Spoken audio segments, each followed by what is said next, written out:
Jauh di dalam jantung alam semesta, ada kekuatan misterius dan dahsyat yang tersembunyi, menunggu untuk dilepaskan. Kekuatan ini dapat mengubah dunia yang kita kenal dan namanya adalah antimateri. Yuk, kita cari tahu apa itu antimateri dan bagaimana kita bisa menggunakannya untuk mengubah hidup kita. Antimateri adalah fantasi fiksi ilmiah yang menjadi kenyataan. Kamu mungkin pernah mendengarnya di film Star Trek dan Star Wars. Tapi sebenarnya antimateri benar-benar ada dan telah dipelajari oleh para ilmuwan selama lebih dari 1 abad. Tapi apa itu sebenarnya? Dan apa bedanya dengan materi biasa? Baiklah, mari kita mulai dari yang paling dasar. Kamu mungkin tahu bahwa atom terdiri dari partikel-partikel kecil yang disebut proton, neutron, dan elektron. Partikel-partikel ini semuanya terbentuk dari materi yang merupakan unsur pembentuk diri kita serta segala sesuatu di sekitar kita. Antimateri juga seperti itu, tapi dengan sedikit perbedaan. Alih-alih proton, atom antimateri memiliki yang disebut antiproton, dan bukannya neutron, antimateri memiliki antineutron, dan alih-alih elektron, antimateri punya positron. Pada dasarnya, antimateri terdiri dari partikel-partikel dengan muatan, putaran, dan sifat-sifat lain yang berlawanan dari materi biasa. Proton memiliki muatan positif, sedangkan antiproton memiliki muatan negatif. Elektron memiliki muatan negatif, sedangkan antielektron, juga dikenal sebagai positron, memiliki muatan positif. Paham? Antimateri layaknya kembaran jahat dari materi biasa.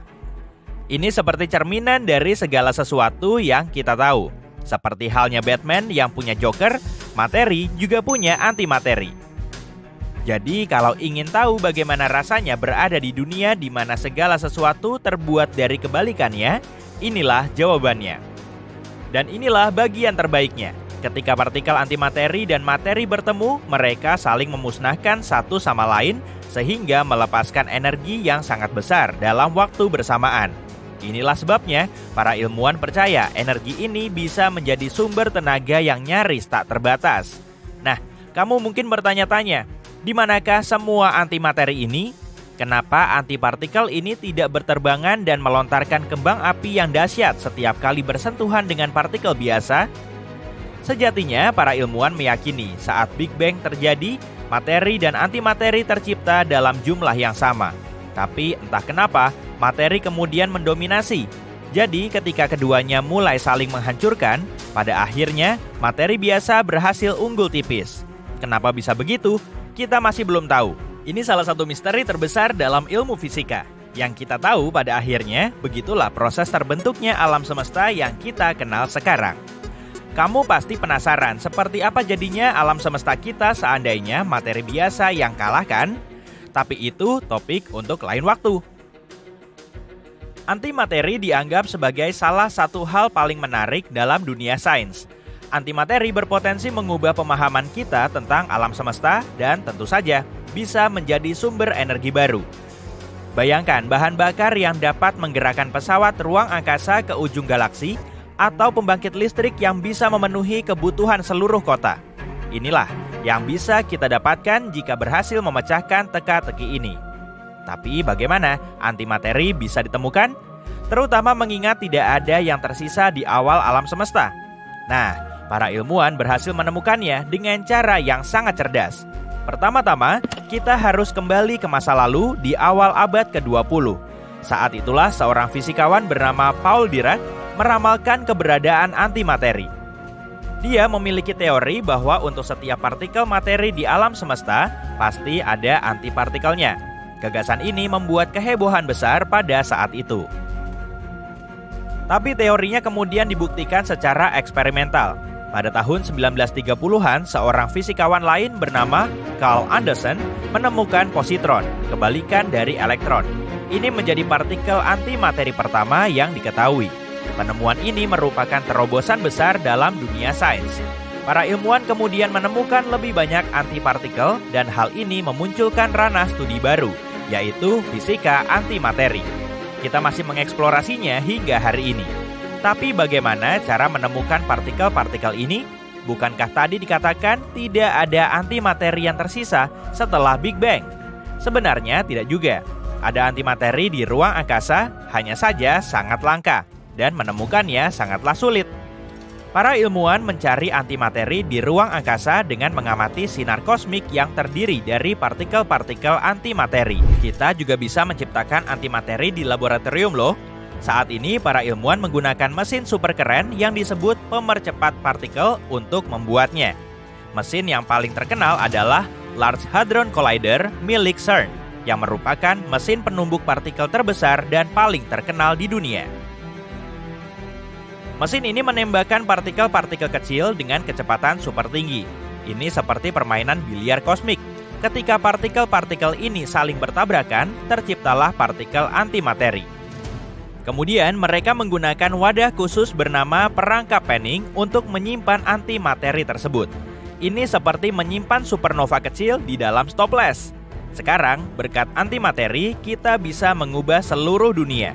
Para ilmuwan memperkirakan bahwa sedikit saja antimateri, seperti beberapa ons, dapat menghasilkan energi setara jutaan liter bensin.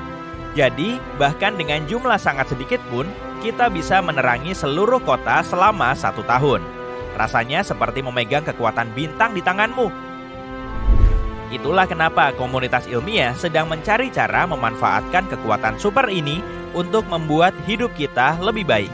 Mereka ingin menggunakannya untuk menghasilkan listrik seperti yang kita lakukan dengan batu bara dan gas alam. Di masa depan, ini bisa digunakan sebagai sumber energi yang sangat bersih dan tak terbatas. Mereka juga ingin menggunakannya sebagai sumber tenaga pesawat ruang angkasa, agar kita bisa melakukan perjalanan ke planet dan bintang lain. Bayangkan sebuah roket yang bisa membawa kita ke tempat terjauh di galaksi yang ditenagai oleh energi antimateri.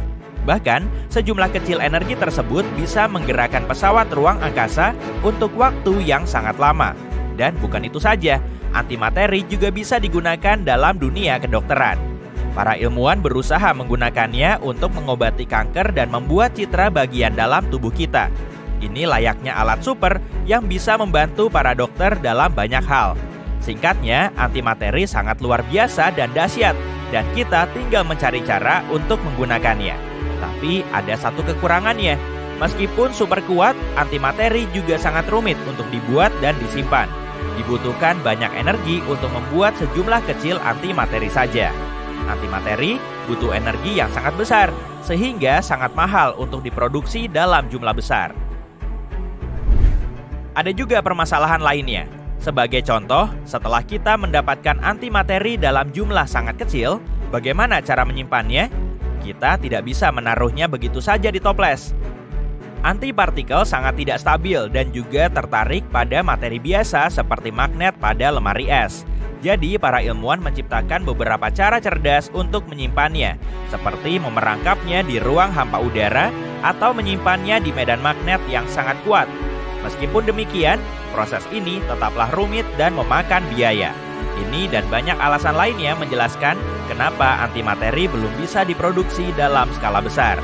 Jika kamu ingin mengisi tangki bahan bakar mobilmu dengan antimateri, biayanya akan lebih besar dari PDB sebuah negara kecil. Tapi, meskipun menciptakan antimateri merupakan tantangan ilmiah yang sangat sulit, potensi keuntungannya sangat besar. Karena itu, saat ini para ilmuwan sedang mencari cara untuk memproduksi dan menyimpannya dengan lebih efisien dan hemat biaya. Dan jika berhasil, antimateri bisa menjadi sumber energi utama baru. Penelitian antimateri adalah bidang yang menarik dan berkembang dengan pesat. Dan siapa tahu, mungkin di masa depan kita bisa menggunakan antimateri untuk listrik rumah dan mobil kita. Itu akan sangat keren.